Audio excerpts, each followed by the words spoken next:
Hello friends, Lorraine York here, and I have been working on trying to purchase some printed acetates, and then decided, well, I could actually print my own acetates, I could print my own vellums, and then I started to have a play with this. Now, I got this idea from another lady that does lots of work with a laminator.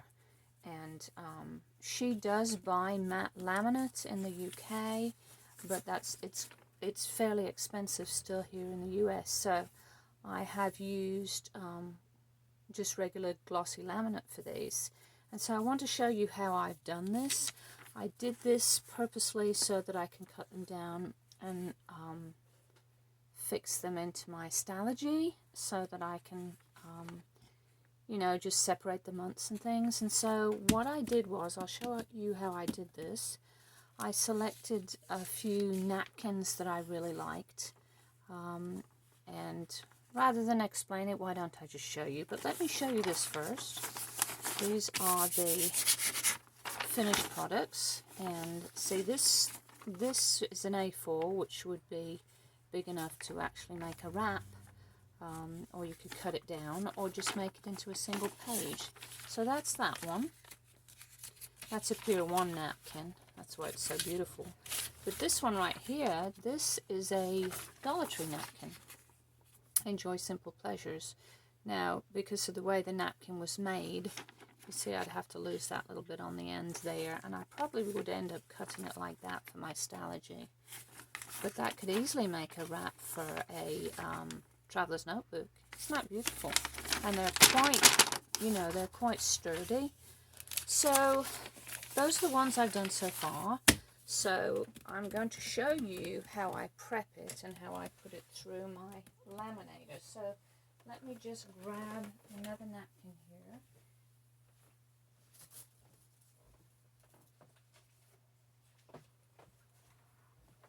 I know, I should have been ready. So there's my laminating sheet, and here's the napkin I've chosen. Now it's quite crinkly, but I don't think it matters once you run it through the laminator.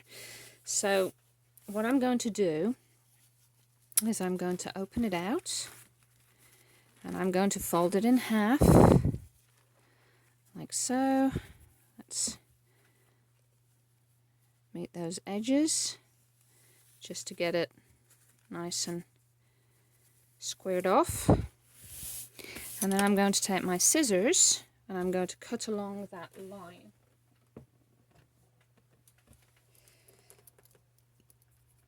And again, this is a Dollar Tree napkin, so these are not expensive napkins. And I look at Dollar Tree to see, if any new napkins that might come in, because I like to keep them for crafts and I like to have them in the house, and they're cheap enough that you can have a good supply. Okay, so now this is an important tip, and a lot of people make this mistake when they're decoupaging with napkins, but you have to separate that back layer. It is a little fiddly. Now, tip, you probably won't find it if you go to the finished edge, but if you go to the edge where you've cut, it's quite easy to find. Now they are in quite a delicate state now, so you sort of have to go at this gently because they're quite thin. Okay, there's one. I can get rid of that. And this one's a little bit torn, but it doesn't matter. We age our products anyway, most of us, when we're doing altered books and different things, so it'll just look nice and aged. Okay, there's my next one. So now what I'm going to do is I'm going to turn them around, match them up again with the decorative sides facing out. Okay, try to get that nice and flat. Have to make sure that this one doesn't roll. Now, you're going to open your piece of laminate, which end opens this end. Okay, nice and flat. And I'm going to take my, now it will be too long, and that's okay. So choose the end that you want to put in and to get covered, and the rest just gets left to hang out, and you will discard that. Okay, so of course. Alright, so come on, it is a bit fiddly, but it is worth it. Get that nice and snug up in there.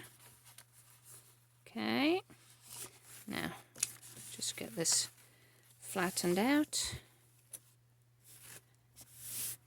Okay, that's good.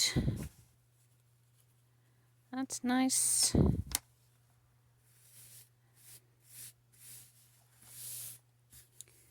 Get this down here. Alright, now I'm gonna fold my laminate over this. Okay, get this tucked down in here.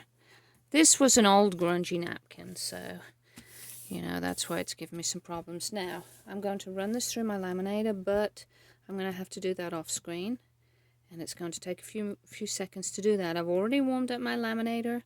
I've actually put it on the thickest, hottest heat, because with me doing 2 separate sheets here, I want it to really stick. So, I'll be right back. Okay, it went through. Alright, now, okay, here's my finished piece, and I'm just going to trim around it. So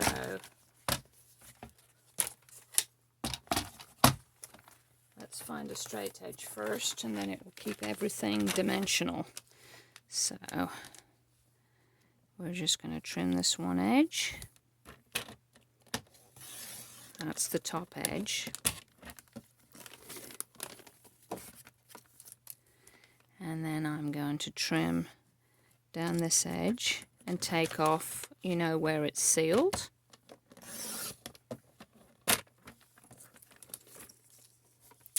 We'll straighten that bottom edge where we had to cut it. Good job everything doesn't have to be done freehand. That was really wacky. Okay, on my last edge. And this is where the magic comes in, guys. So now, because I had 2 sheets in there and only laminated one side of each, they separate. And there is my decorated, looks like acetate, but is laminate. And look, that's really stuck, and it's really strong. And you know, for my Stalogy, I can trim it down to size and then just glue it down the page as a nice divider for the month. So, or you know, if I was using it in a like a Midori or something like that, I could, or you know, putting little books into my handmade books, I could use this as a binder. So yeah, these are really nice, and they're very quick and easy to do and very inexpensive. And I only have one napkin left that I want to do, and I'll do this one. But you know, I'm already thinking I'll start the year off with this one, and then possibly go, you know, maybe to this one towards Easter, and then, you know, spring will be this one, and then I've got summer, and hopefully by then I've got more napkins. So anyway, thank you for joining me for that little project, and obviously I'll let you see it when it's in my Stalogy, and I'll try and put the link below of the lady that's been doing such wonderful work with the laminator. I mean, she just makes so many beautiful things, and she bears a mention. Anyway, thanks for joining me. See you soon.